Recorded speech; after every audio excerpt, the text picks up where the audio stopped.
All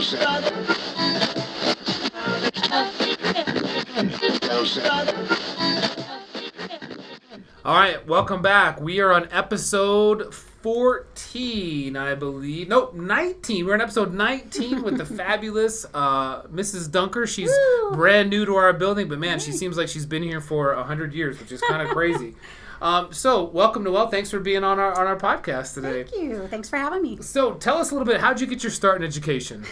Well, I was probably an educator from the very beginning. I've always loved kids. I grew up in a huge family, 7 children, and I was second oldest, so I was always in charge, babysitting other kids in the community.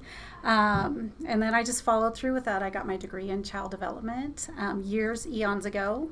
When I went into student teaching, I loved it. I stayed at my same school when I student taught and stayed there for 20 years until I had the gift of moving to Colorado. Yeah. And joining you here. I did not know that you had that many. Is it brothers and sisters? Brothers and sisters. Oh. 3 boys, 3 girls, and myself. Well, 4 girls. Wow, so, yeah. that's amazing. It was huge. Yeah. So what some of our listeners may not know is what a great classroom community that you have in your classroom. It's always just so peaceful, and the kids have really do a good job of taking care of each other. So how do you go about building that in your classroom? Well, thank you. It's actually quite easy, let me take that back. It's quite simple, but it takes a lot of thinking involved. First of all, I think of every single one of my students as human beings, as fellow human beings. I may be older than them, but we are all evenly human beings. So I start off on that foot. And then I teach the students really how to meet their own needs in the classroom. Things as simple as how to meet their needs. If they need water, get it whenever you need it. If you need a snack, you eat because you know your body. I don't know your body, and you know when you need to eat. Even how to regulate their emotions. If I'm upset, how do they deal with that when they are upset?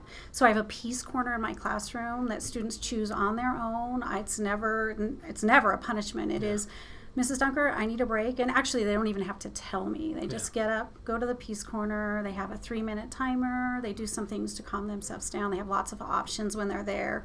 Activities, reading, drawing, whatever helps them calm.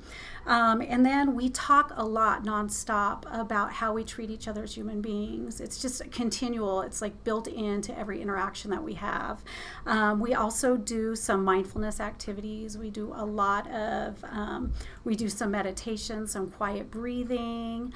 We have a class meeting every morning where we have some chants that we do together. We have a class song that we sing together. And we have caretakers in our classroom that when they see someone upset, they write a little sweet note and leave it on their desk. So they're constantly looking for that. I always tell my students, look for love everywhere you can find it. Yeah. So I'll get pictures of hearts that they find places, just reminders to be loving. So it's just really kind of built in. So that mindfulness and heartfulness is really important in my classroom. Yeah. And I not only teach it, I also embody it. So that has to go hand in hand. Yeah. If I want my kids to be mindful, I have to be mindful. If I want my kids to be heart-centered, I have to be heart-centered. Yeah. And what's interesting about that, a lot of people, I think, listening to that would think that takes up the majority of your time, but it really doesn't. No. Like, all that community that you build allows you to spend more time on that hard work, like all that academic work, because you're not having to deal with, constant interruptions. I mean, your kids, when they are dialed in, they are focused and get some stuff done. And we get a lot of deep work covered in our classroom, and we dig deep because we're just ready for that. Yeah, absolutely. Yeah. And so I know that you've got some, all kinds of different kids, as we all do in our classroom. So how do you go about reaching all of those different personality types? Well, I think the most important thing in education is relationships. Is if students feel connected to the classroom, connected to the teacher, connected to their school, they are open to learning. So I really, really develop those connections and relationships. I take the time to get to know my students on a really personal level. I really pay attention to body language and facial expression to know when I need to step in, when they need a little bit of extra love, or maybe when they're ready to give love to someone else, I might suggest, somebody needs some of your love right now. Yeah. I also, each morning when they come in, I acknowledge them. I say good morning, I say their name. If I know something's going on, I'll ask them about that. I also try to get to know their parents on that same one level so that it's much more even more personal. And every day when they leave, they either can give me a handshake or a hug, and I say to them, I love you just the way they are. That's just the way you are. Yeah. So, and it's one of those classrooms that you can feel that when you go in. You don't have to hear about it. You don't have to talk about it. You just feel it when you go in. So that's good. So let's change directions a little bit. Okay. So tell me something that you wish you were automatically good at. Like you woke up one day and bam, it's right there. Okay, so this is going to sound cliche-ish. There's nothing I wish I was automatically good at, because for me, it is about that journey. Yeah. And I really appreciate everything that I've learned, why I've learned it, even those tough lessons. They're the most beautiful. But I really appreciate all of that. So I can't say there's something I wake up and I wish I was good at. Yeah. I just really enjoy every step along the way. Yeah, and that's good advice for all of you. It's not about the product, it's about the process. You gotta love the journey.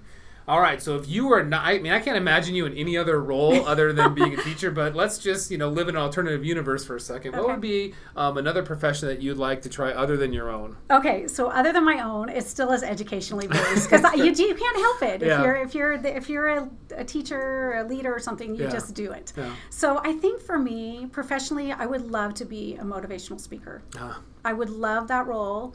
I would also love to be a blogger, which I've started, so it's really a great experience. And with that, I want to be a life coach.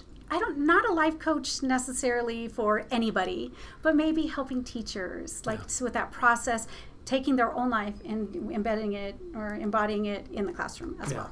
So. You know what's funny, for those of you who don't know Mrs. Dunker, she does all of those things already. She just doesn't get paid for any of those things. It's just all in a regular teacher salary. True.